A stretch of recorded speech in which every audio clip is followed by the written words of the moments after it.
প্রিয় বন্ধুরা, স্বাগত জানাচ্ছি আরেকটি নতুন ভিডিওতে। আজকের এই ভিডিওতে আমরা জানার চেষ্টা করব এমন কিছু কথা যেগুলি আপনারা আগে কখনোই শোনেননি। প্রিয় বন্ধুরা, একজন ডাক্তার যদি ইচ্ছা করে তার রোগীকে অনেক পরামর্শ দিতে পারে। সব ডাক্তার নয়, কিছু কিছু ডাক্তার তাদের বিভিন্ন জটিলতা অথবা বিভিন্ন কারণে ঠিক করে পরামর্শ দিতে পারে না একজন রোগীকে। আজকের এই ভিডিওতে আমরা জানার চেষ্টা করব যে একজন ডাক্তার যে কথাগুলো বেশিরভাগ ক্ষেত্রে রোগীকে বলে না, সেই কথাগুলো আজকে এই ভিডিওতে তুলে ধরার চেষ্টা করব। আমি সাহায্য নেব আধুনিক জগতের সায়েন্স দিয়ে এবং চেষ্টা করব রিসার্চের মাধ্যমে বেশিরভাগ ডাক্তাররা কি কি জিনিসগুলো ভুল করে এবং কি কি জিনিসগুলো তারা শেয়ার করতে পারে না তার রোগীর সাথে, সেটাই জানার চেষ্টা করব আজকের এই ভিডিওতে। তাহলে শুরু করা যাক আজকের এই মূল্যবান ভিডিওটি। হ্যাঁ জেমিনি, তুমি কি আমাকে শুনতে পাচ্ছ? অবশ্যই, আমি খুশি মনে তোমার সঙ্গে কথা বলেছি। যদি ভবিষ্যতে আর কোনো প্রশ্ন থাকে বা অন্য কোনো বিষয়ে জানতে চাও, আমি সব সময়ই সাহায্য করতে পারি। ওয়েল, আজকে তোমার কাছ থেকে আমি একটা খুব ইম্পর্টেন্ট জিনিস জানার চেষ্টা করব একজন ডাক্তার সম্পর্কে। তুমি কি এই বিষয়ে আমাকে একটু সাহায্য করতে পারবে? অবশ্যই, আমি আনন্দের সঙ্গে সাহায্য করব। তুমি ডাক্তার সম্পর্কে বা তাদের কাজের ধরন, রোগীকে কিভাবে সাহায্য করেন বা তাদের দক্ষতা নিয়ে কোনো প্রশ্ন থাকলে বলতে পারো।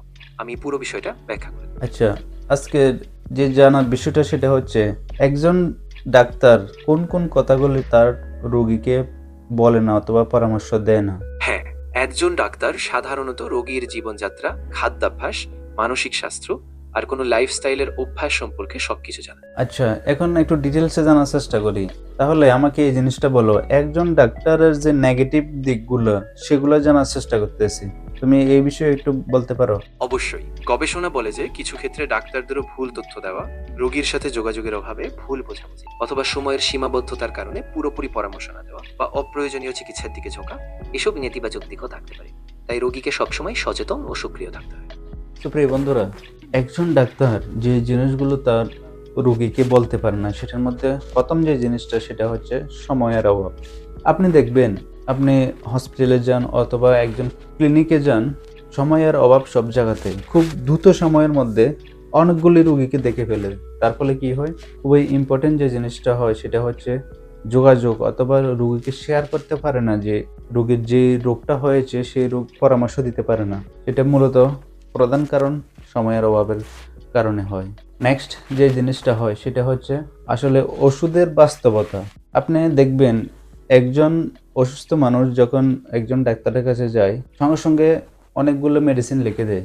আসলে অনেকগুলো মেডিসিন তার মধ্যে কোনো প্রয়োজনই নেই। সো এই জিনিসটা ইম্পর্টেন্ট যে ওষুধ আমরা কতগুলো প্রেসক্রিপশন করছি, কোন কোন ওষুধ সঠিক দরকার, সেগুলো অনেক সময় দেখা যায় যে হয় না ঠিক মতো। কারণ ডাক্তার অনেক সময় মনে করে যে বিভিন্ন বিজনেসের কারণে অথবা বিভিন্ন ফার্মাসির সাথে কন্ট্যাক্ট থাকার কারণে কিছু মূল্যবান মেডিসিন লিখে বাকি 3-4টা অন্য অন্য মেডিসিন দিয়ে দেয়, যেগুলো হয়তো এট দ্যাট পয়েন্টে দরকার হয় না ওই রোগীর জন্য।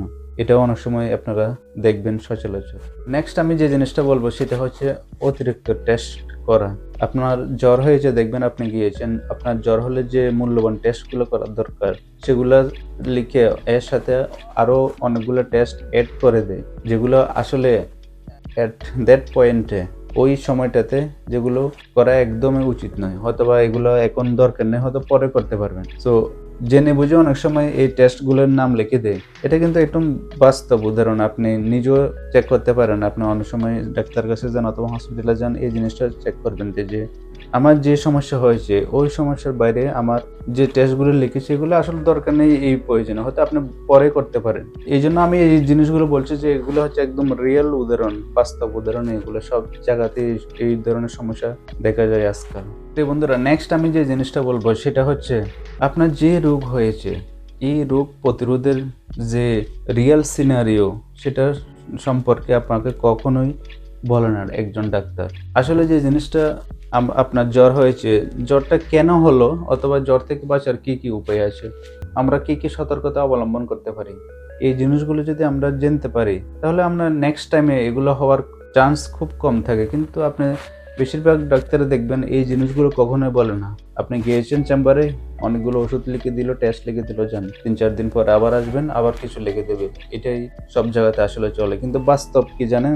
আপনাকে যদি পরামর্শ দেওয়া হয় যে এই জিনিসগুলো করেন, এই জিনিসগুলো করবেন না, তাহলে দেখবেন আপনি অনেক লাভবান হবে। কিন্তু এই জিনিসটা আসলে করা হয় না। এটাই বাস্তব। নেক্সট আমি যে জিনিসটা বলবো সেটা হচ্ছে একজন রোগীর ঘুমের গুরুত্ব অনেক ইম্পর্টেন্ট এবং খাদ্য অভ্যাস। আপনার সমস্যা হয়েছে তো আপনাকে এই সেম ভাবে অনেকগুলো ওষুধ লিখে দিবে। আপনাকে কখনোই একজন ডাক্তার বলবে না যে কি খাদ্য অভ্যাসগুলো আপনার পরিবর্তন করা উচিত, অথবা আপনার এই সমস্যার জন্য ঘুমের কতটা গুরুত্বপূর্ণ। খুব কমই ডাক্তার থাকে যে আপনাকে এই জিনিসগুলো খুলে বলবে।